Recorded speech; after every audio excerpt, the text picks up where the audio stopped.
And good morning, ladies and gentlemen. Welcome to Ask the Theologian. I am so delighted that you have joined us on a Wednesday morning, and we are live today taking your questions, biblical questions, theological questions, worldview questions, whatever they might be, and look forward to visiting with you this next half hour or so. And before we get into the questions, let me remind you, first of all, that you can use the question box at our website when you click on the Ask the Theologian broadcast right here. I'll show you that in a moment. But before we get there, let me also say the Parables of Jesus. This event hasn't started yet because it is tonight at 6:15 p.m. Mountain Time. And I would love for you to join us for session 1 of the Parables of Jesus. We'll have a good time.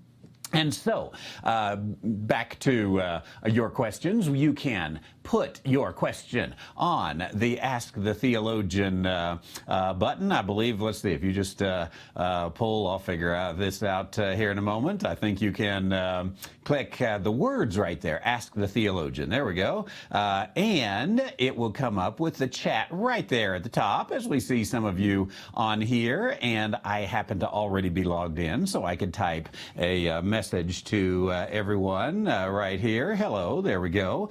And if you have a question, you can just click this Have a Question. You may have to log in the first time, or you can chat as a guest as you go. And here's the video down below, and you can make that full screen if you prefer to. And we will see if I can get all out of this now, see what I'm doing here. And a blessing to have you as we come together for your questions tonight. And let's see what questions we have coming in already. And that is, we have a question on Vimeo, which gets priority status. And that is in Luke Chapter 10, verse 34, the Greek word for the Greek word for world is aion. Does this mean that Jesus is referring to the current dispensation of his time, that is the dispensation of the law, or is he referring to the children of the world, meaning the people who are controlled by the opinions and desires of the world in Romans chapter 12, verse 2? Well, let's go and take a look at that word aion and see if we can figure out exactly what Jesus means here. As the scripture says in Luke 10:34, he went to him and bound up his wounds, pouring in oil and wine, and set him on his own beast. It should be 20:34, not 10:34. Luke chapter 20:34. Here we go with Jeff's question. Jesus answering said, the children of this world marry and are given in marriage, but they which shall be accounted worthy to obtain that world and the resurrection of the dead neither marry nor are given in marriage. Now, the issue right here is this word world. It comes in verse 34 and in verse 35. And the question then is taking that word aion. Of course, we get the word eon from it. And it is, I think as you can understand, it is much more of a time word than it is a physical word. So when we look at this, he doesn't say the children of this earth marry and are given in marriage, but they which shall be accounted worthy to obtain that earth and the resurrection from the dead neither marry nor are given in marriage. So when you look at this, again, we've got one earth. And so it's not talking about the physical world. The word aion doesn't refer there to the physical world. In fact, let's take a little look at how the King James has taken this. It's Strong's Word number 165. And, I pushed the wrong button there. Strong's Word number 165. And let's look it up in the King James. And here are the times that it's used. I'm going to pop this out so that you can see it well, and let's see if we can even enlarge it for you. There you go, a little bit. Now, here's a couple of things that'll help you understand the word. This one, forever, actually, is the way it's translated. So, power, thine is the kingdom and the power and the glory, Ionis. unto forever, all of the ages. Mark 10:32, neither in this world nor the world to come. Again, that's very similar to the Luke passage, except this one has to do with forgiveness. It shall be given for him, but whoever speaketh against the Holy Ghost, it shall not be forgiven, neither in this ion, or the one to come.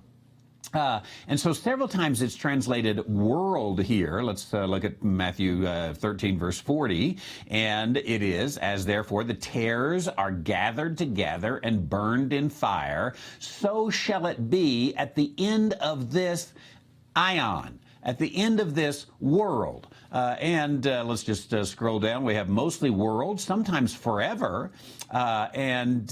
This probably, if we looked at it, it might say ion unto ion, age unto age, since the world began. And again, some of these are going to be contextual in the way it's translated. So while the world standeth, I will eat no flesh, while the world standeth, forevermore, forever and ever, eon unto eon, the course of this world, that in the ages to come. Now there's a one that we could easily understand it, that in the ages to come, that in the world to come, he might show his exceeding riches. I think, again, when we come back to Luke chapter 20, verse 34, the children of this eon marry. The question then, going back to Jeff's question, is he referring to the current dispensation of his time, that is the dispensation of the law, or is it broader than that? I think he's referring to all of the dispensations prior to the ultimate changing of dispensations, and that's the arrival of the kingdom. Now, the reason that I say this carefully is because this is an important matter. Jesus never spoke about the dispensation that came immediately after the law. He always spoke about from the dispensation in which he was in. Let's just use some samples here. He was in this dispensation, and then he would speak of the age to come, which was the kingdom dispensation. Now, he never spoke of the church right here. I don't have anything that symbolizes a church better than my cup holder. So he was here. He spoke of here, the world which is to come. And he never spoke of this. The reason he never spoke of this, which is where we live, he never spoke of this because this was a mystery. And so the world to come from here was here. If you read all of the prophetic program in the Old Testament, they went from here to here. Jesus went from here to here. Peter in early Acts went from here to here. He said times of refreshing will come. He never spoke of the church. Jesus never spoke of the church. Peter in early Acts never spoke of the church. And Haggai, Zechariah, Malachi, whatever you want to take, Isaiah, they didn't speak of the church because, again, it was a mystery. So when we take the passage here, the children of this age, this eon, this dispensation, they marry and are given in marriage. Now, the truth is, that's true in this dispensation right here. But he spoke then, they which shall be accounted worthy to obtain that world. From this world to that world. In that world, which is the kingdom, they are, what's he say? Let's see, where am I? They to obtain the world and the resurrection from the dead, neither marry nor are given in marriage. So the resurrection of the dead takes place at the beginning of this world, right here. So again, this was a mystery that was added in later, and I think we can see this in this illustration here. And besides that, I can show you mugs and cup holders that I got in Israel from olive wood that you can pick up too for a pretty cheap price at in Bethlehem. So why don't you sign up and go with me, and you can then use that yourself. But coming again, I think that he is not necessarily talking about the world in Romans chapter 12, verse 2. Let's look at that. As he says, be not conformed to this world. Now, the word there is eon also. Be not conformed to this age, but when he says the children of this age neither marry nor are given in marriage, it all is, in a sense, the same age. It's not the age to come, which is the kingdom age, which is coming. So I hope that that was helpful to you. Thank you for that question, Jeff, in Trinidad, Colorado. And let me check the questions that are coming in here. Tony up in Nebraska, our good friend up there, says lots of women preachers use Deborah as an example of a God-called and approved leader of Israel. Beside the obvious distinction between a judge and a bishop, do you think she was called of God? Okay.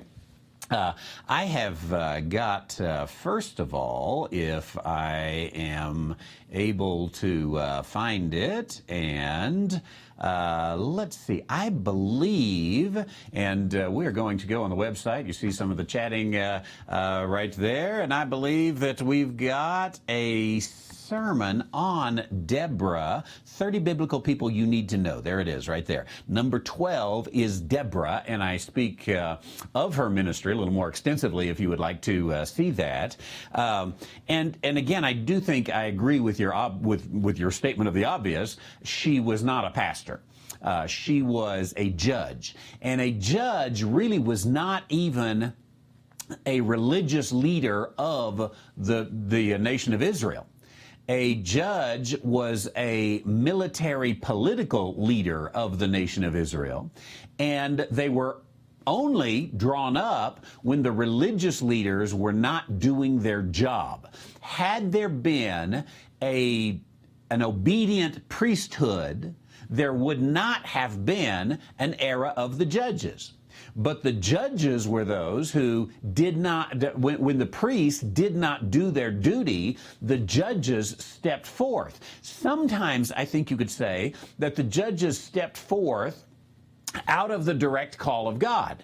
For example, Gideon was one of those, and God comes to him and pulls him forward to conquer the Midianites, which, had the nation been living under the priesthood biblically, as we would say, or under the law, there never would have been a problem with the Midianites. God raised up the Midianites as an enemy, and then God used them to really punish the Jewish people, and then he raised up Gideon to save them from the Midianites.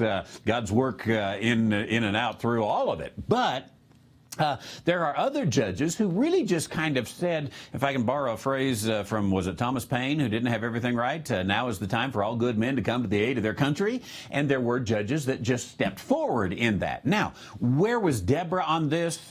We would have to look and do the study, and I don't remember if I included that in the series but right there. But one of the things that you can look at if you click on that Deborah series is not only here, but I think also, here we have an outline that gives the events leading up to Deborah and the judges that are here, and I'm not sure if we can pull this up to size where everyone is able to see that or not, but what I have here on the judges, there were 13 in number. If you include Abimelech, they were more than judges, they were more than judicial arbiters.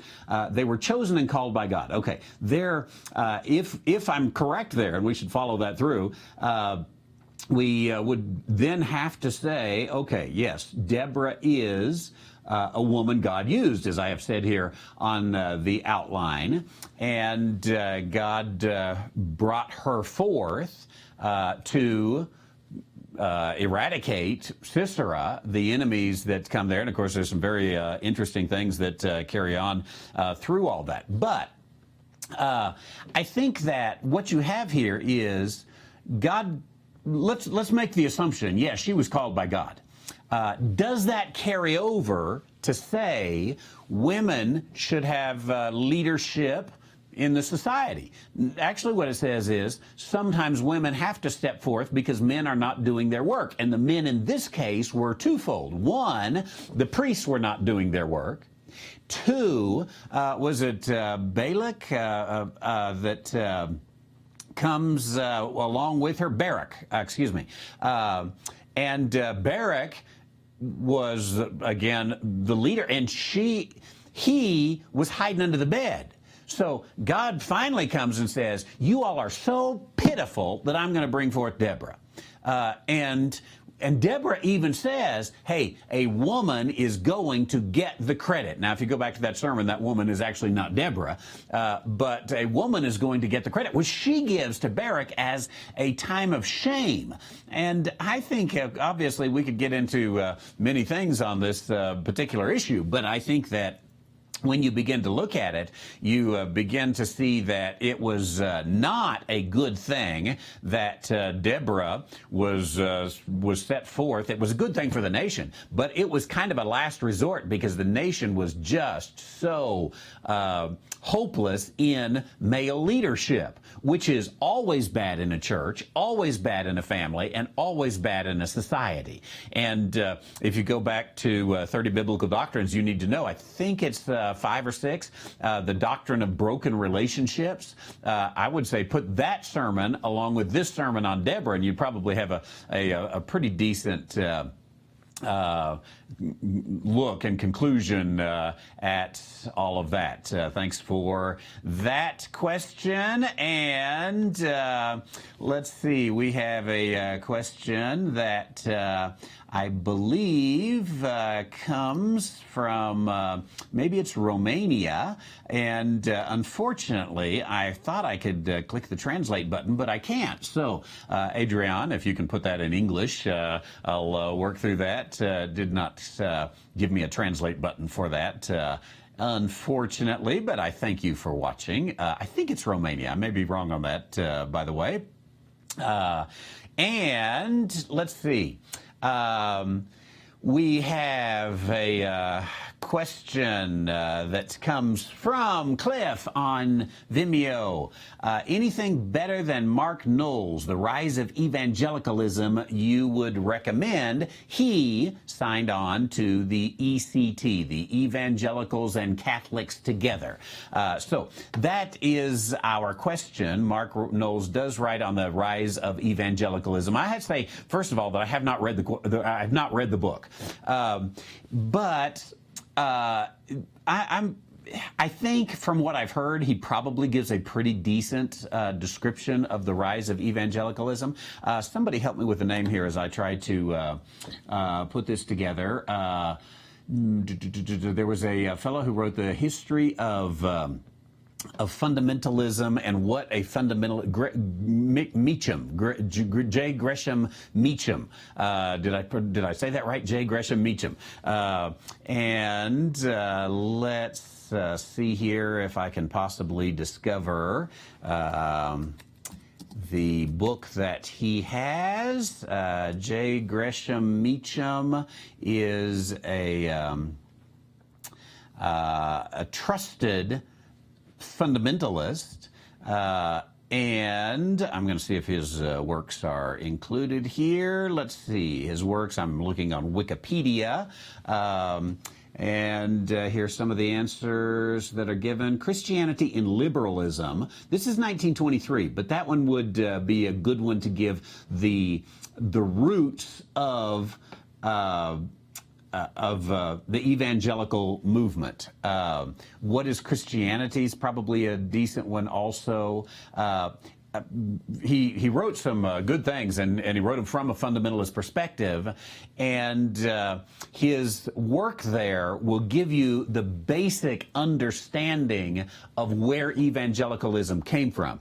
And I'm convinced evangelicalism it grew out of fundamentalism, but it had liberal roots within it. So liberalism came into fundamentalism, and that grew into evangelicalism.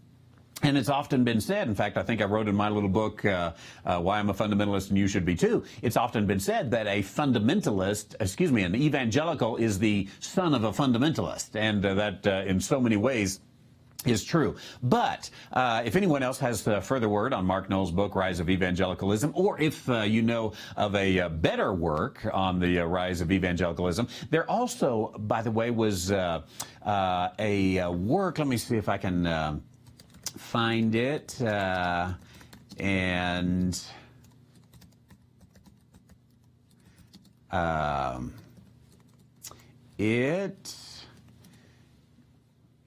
there are two works that I think that you ought to look at. I'm not seeing what I see. There was an article in the 1950s that spoke, and I want to say it was in Christianity Today, but it may have been in the Christian Century, that wrote about the issues of evangelicalism then, and was very prophetic. Really describes where Christianity or evangelicalism is today, because it knew the roots to the problem. There also is, let me look at one more, Charles Ryrie wrote a book on neo-orthodoxy, I believe, and let's see here if I can find this. Okay, it was just a very small book, and I think it's just called Neo-Orthodoxy. I think this is the one right here. Charles Ryrie. This was written in the 50s, if I'm not mistaken. And let's see here, 1973. So this may be an updated one. But don't buy the $150 one because it's not really new. But nonetheless, there's some for $12.95 there. I've got a copy somewhere. He also was not really writing on evangelicalism, but he explains what neo-orthodoxy is and how, and then you can understand how that affects evangelicalism. And evangelicalism, again, one of the biggest problems of evangelicalism is from the beginning, it gave up the doctrine of separation. And that is to say, from the beginning, evangelical was ecumenical. And there are just 110 problems of ecumenicism. I will tell you just a humorous story. I had a Baptist magazine that over and over again kept wanting me to write an article for them. And I just kept dragging my feet because I knew that my theology was not where their theology was, and they weren't going to like it, but they just kept sending an email, well, you know, we really want you to have something. And so at the time, I had just written, let's see if I can find it here. I had just written an article on ecumenicism. Here it is at Dispensational Publishing. I just Googled Randy White ecumenicism. Ecumenicalism is the word I use there. I'm not sure which is correct. And I'd just written why ecumenicalism doesn't work. And here's the article that you can find there. And I adapted it just slightly to fit the article parameters that they were asking for. And sure enough, they never printed the article, and they've never asked me to write again. That was the end of, hey, Randy White, won't you write something for us? Won't you write something for us? Won't you write something for us? I said, yeah, I'll write something for you. Why ecumenicalism doesn't work. Crickets. Nothing, because evangelicalism, which is where all but independent fundamentalist Baptists are, and this is a Southern Baptist publication, evangelicalism, it is born out of ecumenicism. So if you remove ecumenicism, you know, they're just they're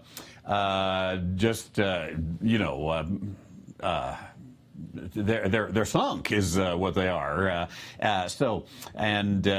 It would be interesting to know if that particular Mark, is it Noll's book, The Rise of Evangelicalism, speaks to ecumenicalism like that. Okay, let's look further here, see if I can find where we are in all these questions. Let's see. Sandy says in Ohio, and I hope you were all safe from tornadoes that have gone through there this week. In what ways can you curse God in your heart? Does it include having an angry attitude over life's circumstances in thought as well as in deeds? Now, I would like to know, Sandy, if you can tell me if you're basing your question on a particular scripture of cursing God in your heart. Then, does it include having an angry attitude over life's circumstances in thought as well as in deeds? I think that one of the things we need to be careful here is saying that human emotions that you may have are ungodly emotions. If you're angry over life circumstances, I don't know if you're cursing God. I think that there is a group within Christianity who wants to say, you are never supposed to be angry at anything.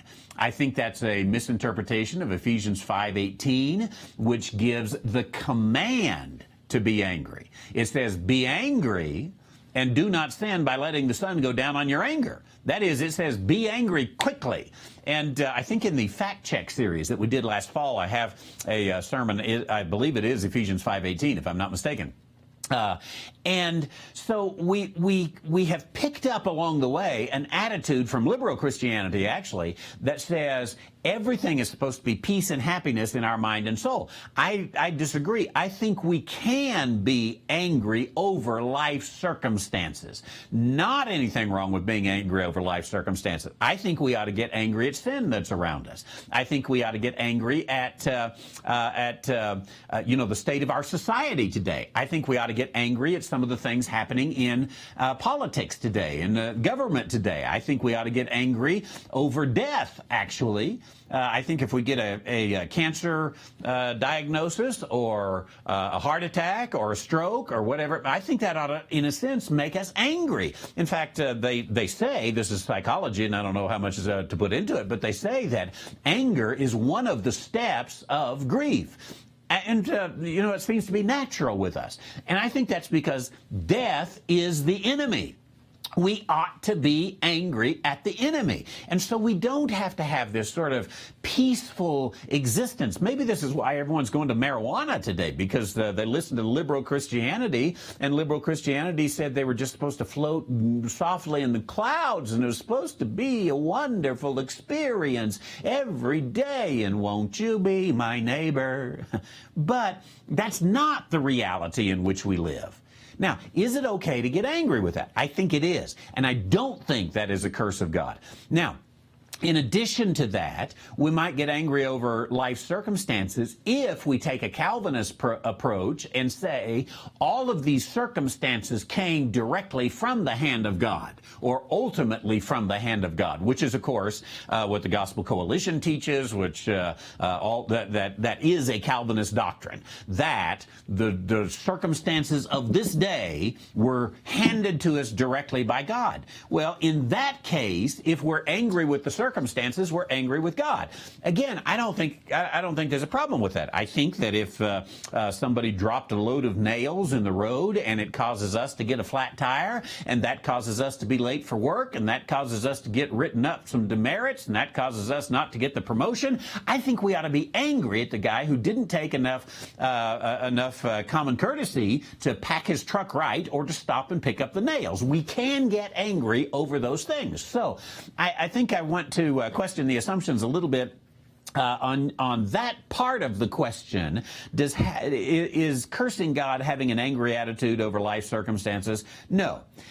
What if it's just in our thought? You say in thought as well as in deeds. What if we express our anger?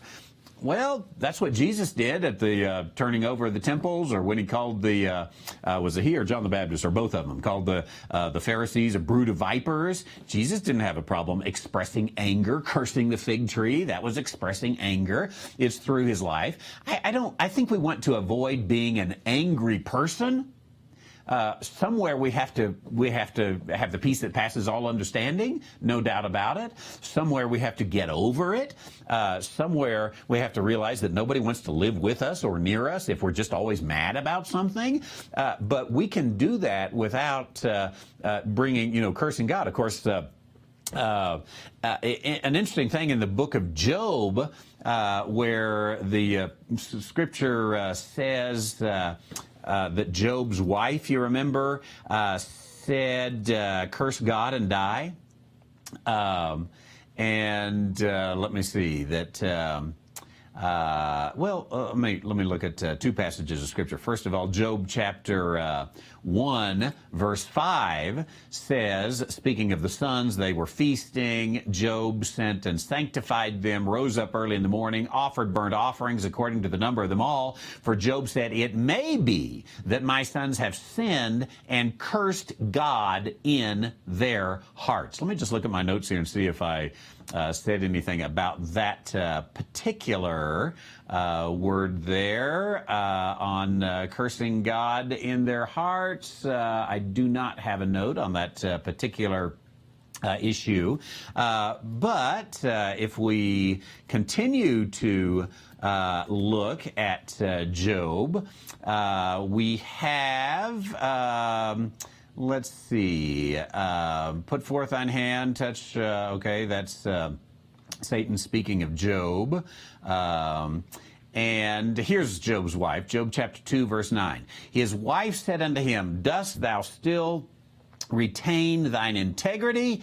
Curse God and die. Now, let's look at the notes here on this particular issue. Job's wife, bearing on the left side of your screen, bearing all the physical pain of Job, encourages Job to curse God and die. What a different and forgotten story it would have been had Job not been faithful in the pain. Job considers such speech to be that of foolish women, which was clearly uncharacteristic of his wife.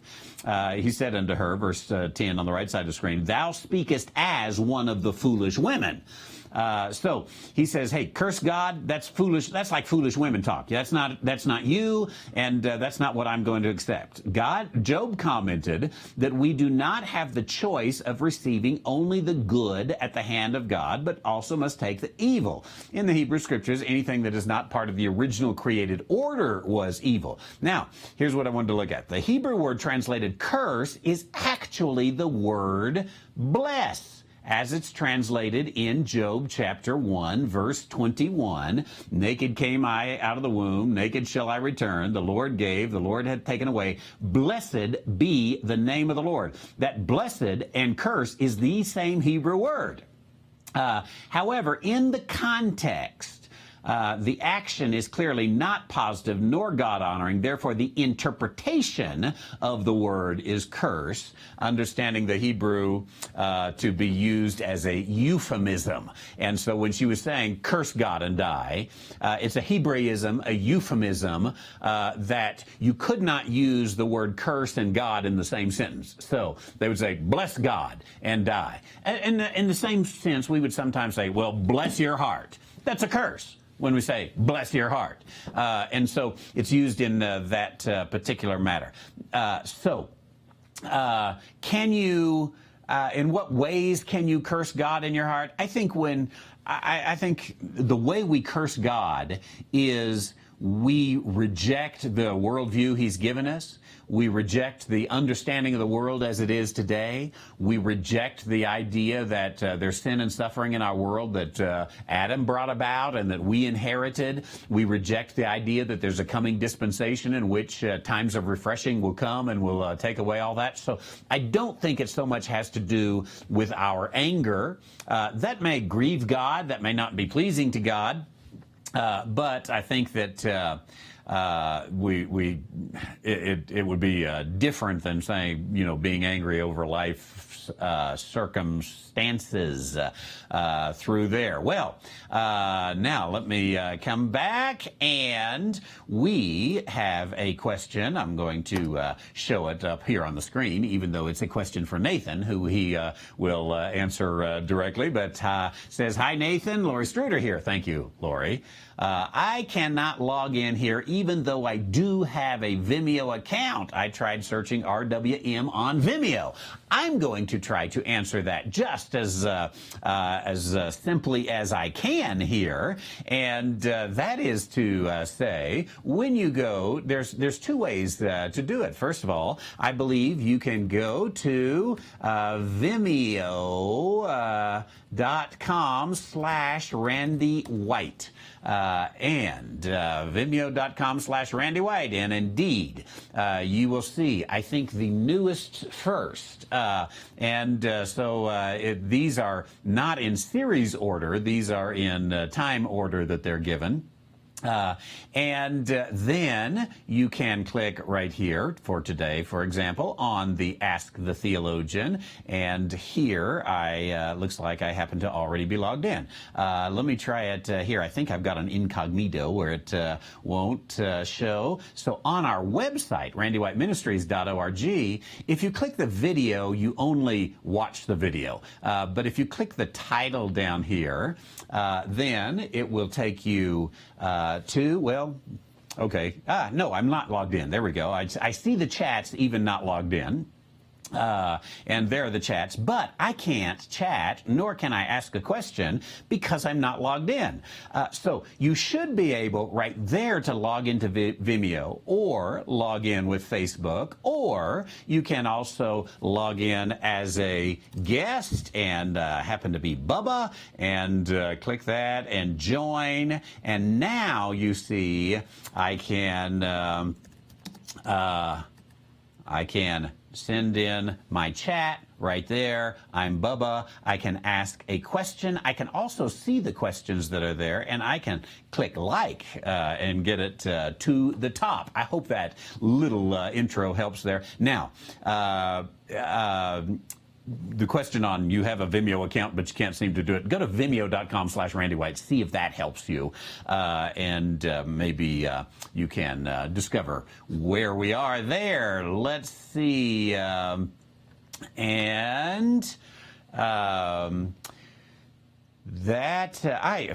has a good comment there. In addition, flee from the Gospel Coalition. It really is not about the gospel at all, and I could go there forever. Well, let me just say one more thing before I leave. That is that you can get this book for $7.99. And in addition, let's see if I can find it here.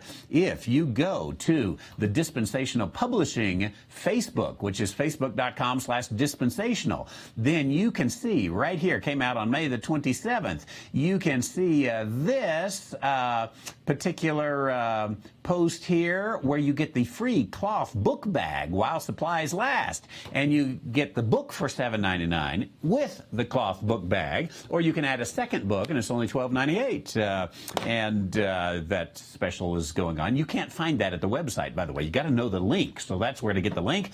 Tonight I am really looking forward to being with you as from the pulpit of Taos First Baptist Church in Taos, New Mexico, we bring you the parables of Jesus. I'll be teaching an introductory session tonight. Hope you'll join us at 6:15 Mountain Time on randywhiteministries.org or Vimeo or let's see, Facebook or YouTube, and soon to be Twitter as well. So we try to reach as many corners as we can so that we have you. Tomorrow we'll be back live with Ask the Theologian, and I look forward to taking your questions. Thanks for this little over half an hour that we spent today. Until next time, I hope you'll be in the Word, rightly dividing the word of truth. God bless you.